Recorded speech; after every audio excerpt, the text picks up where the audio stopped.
Hello, hello, everyone. Happy Wednesday. Happy July. Happy summer.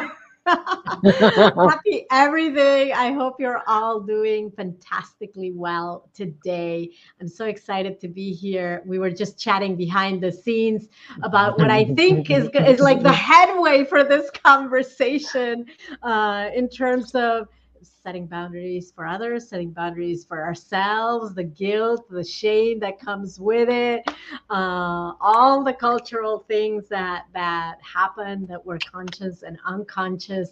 And I'm so excited to have Yvonne Castaneda with me as a guest today to talk about all of this. So that Yeah.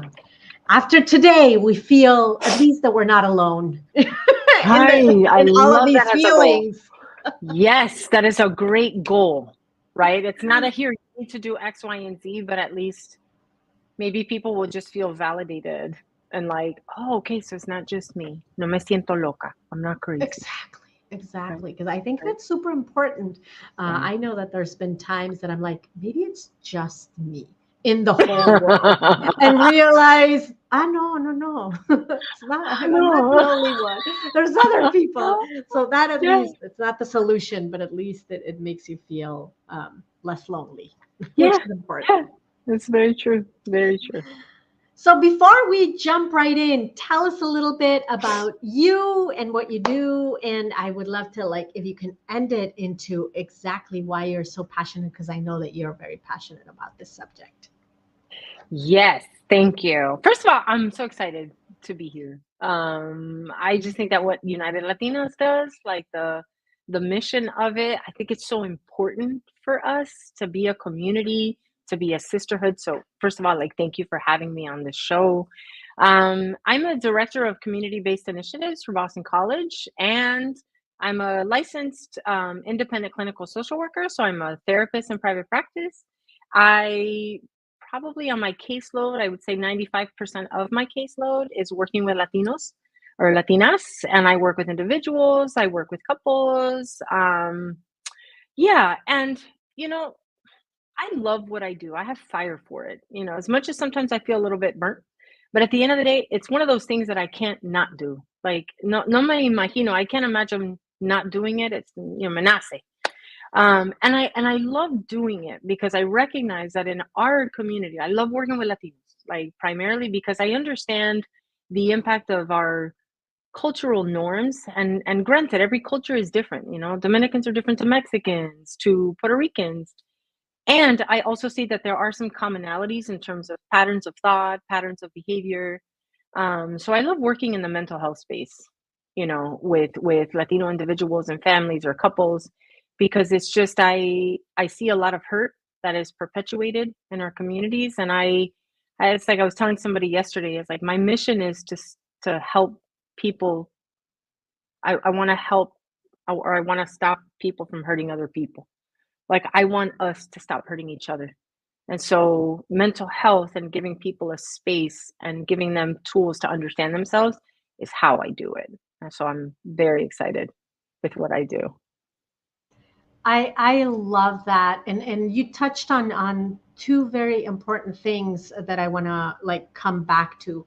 First, the fact that we are 33 countries in Latin America, right? So when we talk about Latinos, Latinas, Hispanic, Latine, I think part of what makes it challenging to like put your finger on is because we're trying to group Hmm. 33, and within those 33 Yeah. countries there's a lot of like inner, right, groups Layers. and Yeah. layers Yeah. to your point, like culture and background Mm. and history, and Yeah. although there are these commonalities about the music and the family values and many things Yeah. that we could argue that are in common of our culture, there's Yeah. others on how we experience them and the origin of how Mm. we approach them that is unique to me because I'm from Mexico, or somebody else because they're from Colombia or Brazil or Puerto Rico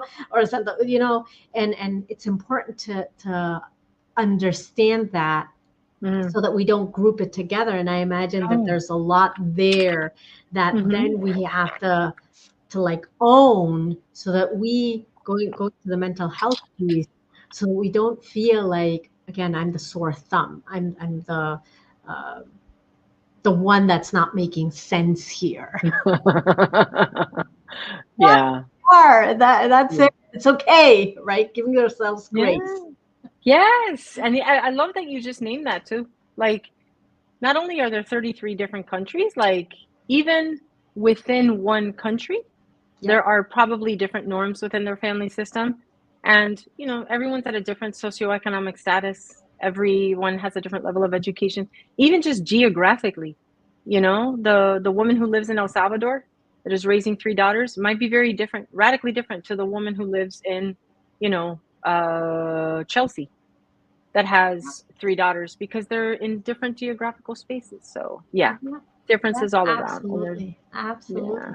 So then, how does culture, and specifically for our Hispanic, Latino, Latina families, influence us in the way that we perceive? Like, let's do the deep dive into the boundaries piece, because I think that's the important piece that we're all here trying to figure out. Like, How do we do it? how do we do it, how do we perceive it, what does it mean, and how is it influenced, if it's influenced by those cultural expectations? I think, oh God, such an important topic. Like, I think when it comes to boundaries, now I don't want to say that this is unique to our culture. I'm gonna say that it's pervasive, maybe, in many of our cultures, and maybe in some cases not. But I do think I have seen it as a clinician, that it's a theme. So I think I think one of the challenges is one of the major challenges, and there are many. I think that one of the biggest ones, I think it's especially difficult for us, for women, not only for women, but I do think it's especially difficult for Latina women, right? And so much of that, I think, has to do with just observing how our mother, either set or did not set boundaries, like, or even like her awareness of boundaries. Because I definitely know that my mother doesn't have the language.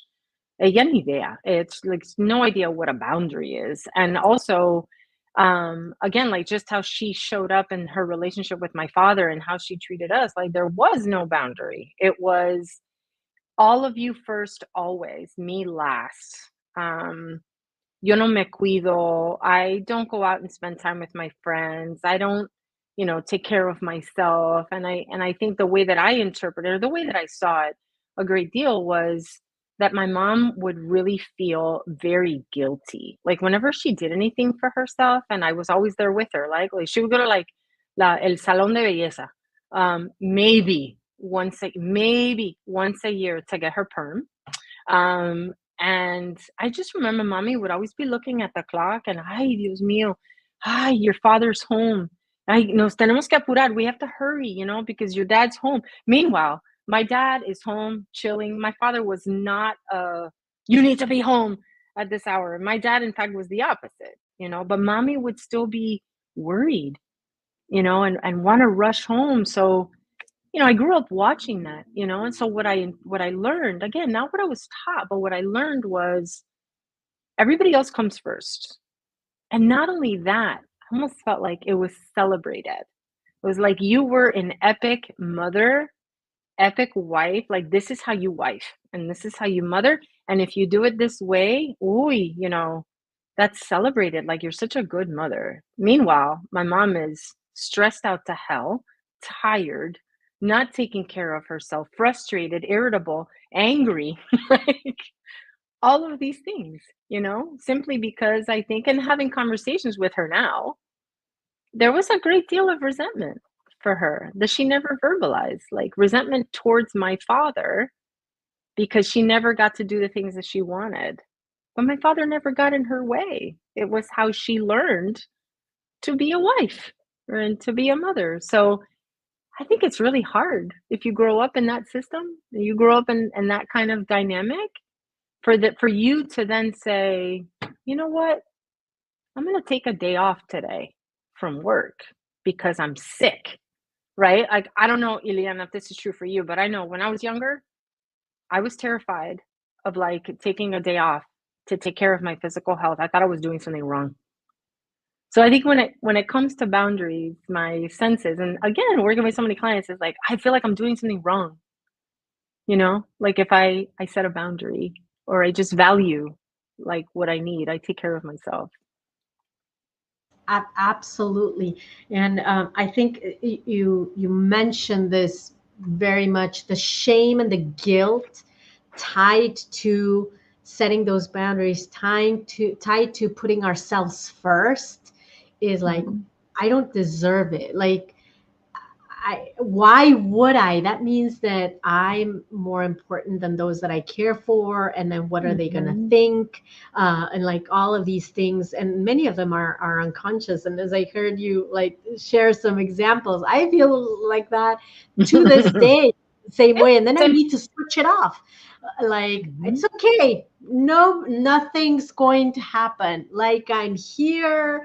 I'm, doing fine. And people will eat whenever they need to eat. Or all it's fine. But the feeling, like the it's the watching the clock, the can you hurry please, it's still very much present. And the other 1000%. thing that I think, at least that I see in myself and in some of my clients, can shift in terms of now choosing that you want to still continue with that pattern, right? Mm. Before I felt like and I share this in my keynotes, right?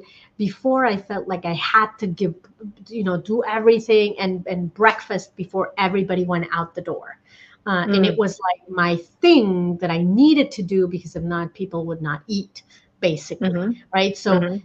the amount of time and stress and everything that anxiety went behind it was huge. Mm. Mm. Versus now, I do it, but Mhm. now it's my choice. And Mm. if I Yeah. choose that maybe today it's not going to Mm. happen, Mhm. then well, people will have cereal or something else. But it's like, but now, Yeah. but the world's not going to end. And I think that removed a little bit of the shame and the guilt, or a lot of the shame and the guilt, Mhm. because now it was my choice of Oh, either I do yeah. it because I care, or I do it because I want to, or I don't. Yeah. But now it's my choice. I don't know if you've seen in your Mhm. practice, like that difference in the mindset and how to approach Sure. uh, things. Absolutely. Absolutely. Like, listen, I am no I am not perfect, and I am not an expert, right? I am a whole human, and I myself like still have challenges sometimes with this whole time with boundaries, right? But what I've seen, and especially like what I've seen in my practice, is like it's almost like es un proceso, right? The setting boundaries. First of all, yo no te veo. Let me put my glass. There you are. So I think the first thing I think the first thing is that some people aren't even aware of what is happening, right? So then we start there. Like, what is your awareness of like, do you have boundaries? And then it's a magical process when they realize, oh wow, like, okay, this is where I need a boundary, actually. And so there's a lot of conversation about what the boundary is for, right? Because sometimes people think that a boundary is for other people, but it's not. A boundary is for you. A boundary lets you know what you value, what's important to you. It's almost like you're delineating your sacred territory. This is sacred for me, right? And with that, then there's a who's in charge of this space?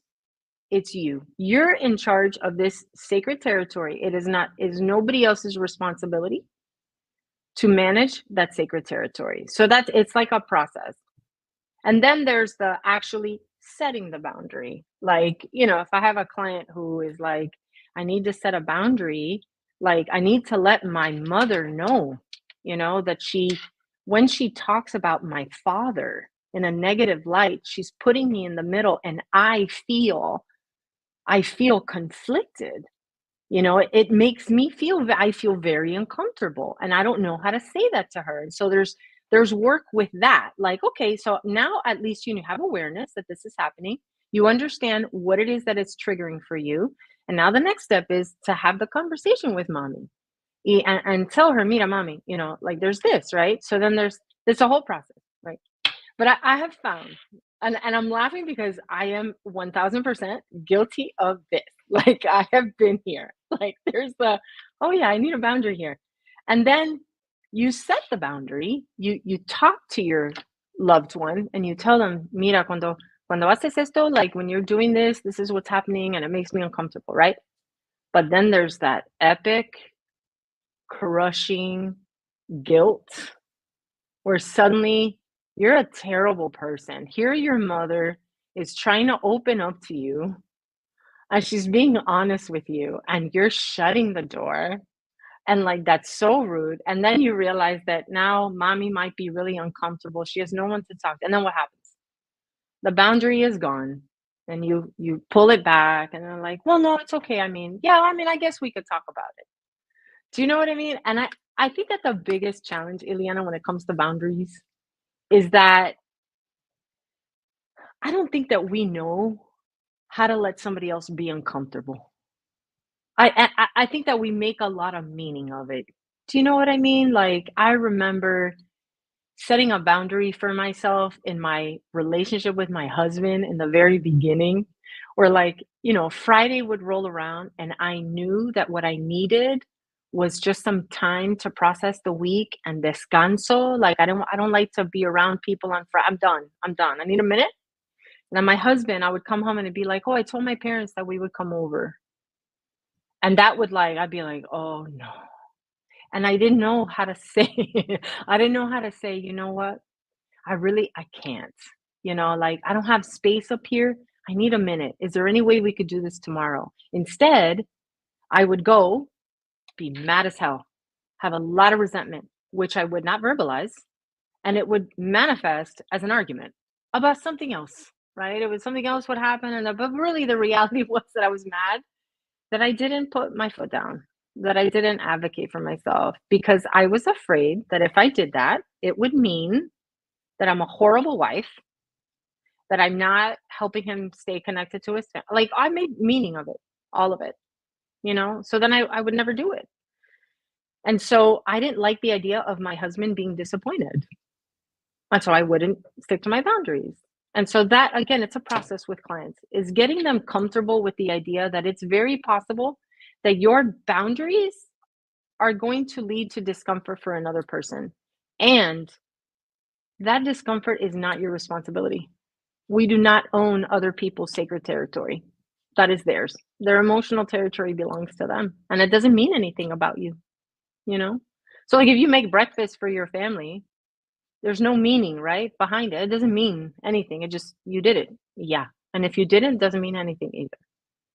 I hope that answers your question. I I love that because I've heard many times, pushing ourselves out of our comfort zone and being comfortable with being uncomfortable, but it's still about ourselves, right? Doing something different for us. But you've Mhm. touched on something that I don't think I have seen it that way, and it just clicked about it's not only about being comfortable with being uncomfortable myself, but it's also being comfortable with making others uncomfortable and not feeling guilty and shame Yes. about it, Yes. or dealing with it in a healthy, I'm going to call it, way. Mhm. It doesn't end in Mhm. all of these stories that we make ourselves that then end up in the in the argument that had nothing to do with anything, but that was the culmination of all of these stories and anxiety and stress that creates. So I love what you just said. I think it's extremely powerful. So then what do we do? Like, and I know that this is not therapy session or anything, unless I Why think not? It's we kind need of it. is. I think we definitely need it, but we only have like 10 minutes left. So, like, what do you suggest on, and especially how do we go about it in a way that still feels authentic to me? Because as I was hearing you share like the different examples, in some cases it's like, well, I still want to do it, or I still feel like that's important, but how do I do it so that I don't feel bad, not because I'm not doing it, but because it's part of who I am? right? Uh, So that's also makes it right. You like mean those like, cultural values of family being important. I know that I do mm, things because for me, family, it's important, but I mm, still need to give myself space to go to the hairdresser, and not feel that I'm pushing things because that value is really important to me. right. It's like, how do we find that balance? Like, How do we how do find that we, balance? how do both things exist at the same time? How does my decision to go get my hair done, right? How does that exist in the same space as I deeply love and care about my family? The reality is that's a mindset. It does, right? It doesn't, it's the, we make meaning. We make meaning of things that have no meaning. Like, if I go to the hairdresser and I spend 3 hours, never mind the financial, right? If I spend money, it means this. It means I'm selfish. It means that I don't care about my. No, it doesn't. ¿Quién te dijo? Like, they exist in the same space. I go get my hair done and I value myself and I care about my family, right? But I think, when you ask, like, okay, what can be done, because I've also seen boundaries lead to then a very aggressive kind of approach to self-care. And what I mean by that is, I think sometimes, like, again, I'll use my husband as an example, is like, I set a boundary, or I delineated the space that is important to me, and I recognize that what is important to me is that I am deeply an introvert, right? It doesn't seem that way. I am an introvert. I do need time at the end of the week to process, to decompress, to just kind of be, not having to speak to anybody. That's important to me, right? Now, I shared that with my husband. I finally did. I said, babe, like, mira, I not today. Like, I simply cannot, right? Like, I just need space. Go yourself. I need the space for myself, blah, blah. Now, of course, there's the recognition that my husband is disappointed, right? Okay, so I have to manage that discomfort. Okay. Oh, it doesn't feel good. And that's not mine. That's his. Okay. But the second piece to that is that sometimes we set boundaries and we expect other people to always remember what is sacred for us, so that when they do ask us again the following Friday, hey, can we go see my parents? What happens is I could very easily flip out and be angry. Like, I told you this is important to me. How dare you disrespect my sacred territory? No, no, that's not what's happening. He's a whole human. Like, se lo olvidó, right? He's not a mind reader. Maybe he forgot. I don't know. So there's grace for that. I think we need to set boundaries and remember that they're for us and that they're not for other people, you know? And then again, it's like you said, like, how do you find that balance? It's just checking in with yourself, being very aware and be very honest with what you really deeply need, where it's not necessarily a power struggle. It's not a, oh, I'm going to show you, right? Like, I'm going to set a boundary and this is important to me and forget it. Nothing else matters. Like, that's not love and kindness, right? So it's be very real with yourself with every single decision. First, identify what is your sacred territory really, right? Because if you don't do that, then chances are you get into arguments and conflicts with people because you yourself have not identified what is important to you. So if anybody watching this, anybody listening, I'd say, like, the number one thing where I start with clients always is, first, develop some awareness about what is actually sacred for you, really. And then from there, kind of decide, when do I hold firm? When is it really important for me to stay here? And also, how do I do this and also still love my family and love other people and make space for other people? It doesn't have to be an either or. It's a yes and. Oh my God. I think we have our homework cut out for us in terms of, I love the phrase that you use in terms of what is our sacred territory, because it feels beyond the what's important to you, in Mm, terms of, and it just gives it deeper, at least to me, as I was hearing you say it, it gives a deeper meaning to what's important to you. Well, maybe what's important to me is a little bit superficial, or might be a little bit superficial. But as I mm-hmm. heard you, like, sacred territory, it's like, oh no, this is like root deep, and therefore I can see how when those things don't Mm. happen, Mm-hmm. then it creates all of this resentment. Mm-hmm. It's deeper in that way. So I love that Can I share choice of one more thing? language. Go Can I ahead. share one more thing? I know we're almost out of time, but look, this is what has really helped me. Okay. And maybe it'll help you and other people watching this. It's like when I consider like my purpose, like what I love to do, how I like to show up in the world and what I'm working towards. Like my focus, the thing that I'm on fire for is that I want to stop people hurting people. I want us to stop hurting each other, right? And so how I do that is I use the gifts that I was given and I do it as a therapist. This is how I do that. Anything that threatens my ability to show up fully present for the people that I work with and the people, or even people in my life, that is sacred. Sleep. If I don't get enough sleep, I wake up derailed. No me siento bien. I don't feel good. When I don't feel good, I don't eat well. When I don't eat well, then I feel worse. When I feel worse, I'm not fully present with the person that I'm working with. And that troubles me. I don't like that, right? So I always think of sacred space as whatever it is that helps you really love other people, whatever that is. Whatever you need in order for you to fully love the people in your life, that is sacred. I hope that kind of helps narrow it down a little bit. Oh my God. Pure gems, pure words of wisdom, a lot of thinking that we have to do. Thank you so much for sharing. You're And welcome. we're gonna have to do a part two out of all of this. Thank you so much. Any You're so final, welcome. like the last drop? Dios mío, the last drop. Um, I don't know. Like, I think that what lo que se me ocurre is like, I think a lot of us go through life thinking that we don't have value or purpose. That because we don't do things, certain vocations, that what we do doesn't matter. Yeah. And I think it's just that our value, our inherent worth is just humans.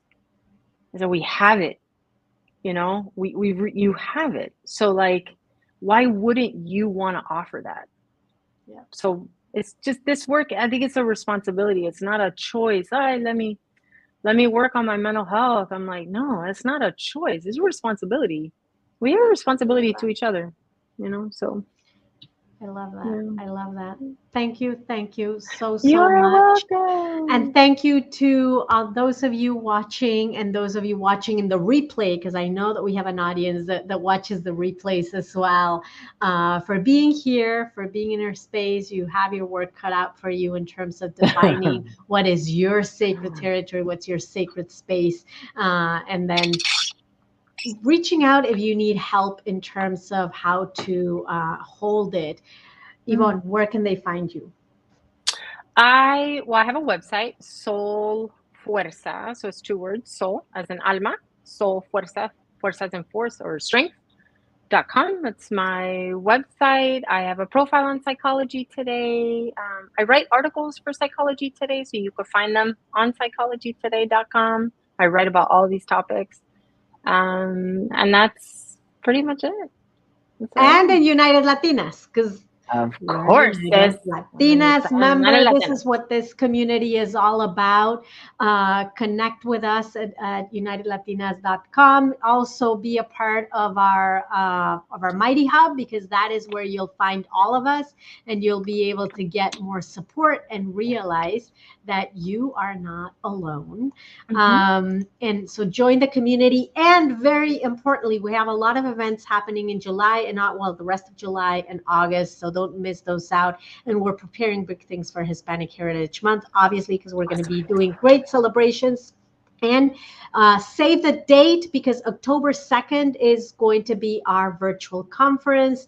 We have an amazing lineup of speakers and a lot of really great things that you'll be able to do. You're able to register right now on our website for the conference. And also, the nominations are open for Extraordinary Latina Awards. So Awesome. nominate yourself or nominate an Extraordinary Latina that is in your network. I personally believe we all should be nominated because we all do extraordinary things. That's what it's all about. Yeah. But this is a Agreed. recognition to all the Extraordinary Latinas out there. Don't miss out on nominating yourself or somebody in your network. Deadlines close on September 15, and the winners Awesome. will be announced on October 2nd in our virtual conference. So thank you, Yvonne, for being You here are with us welcome. I hope today. you have a great day. And I hope everybody has a wonderful day wherever in the world you are. Okay, bye everyone. Feliz día. Bye. Bye. Feliz. Bye.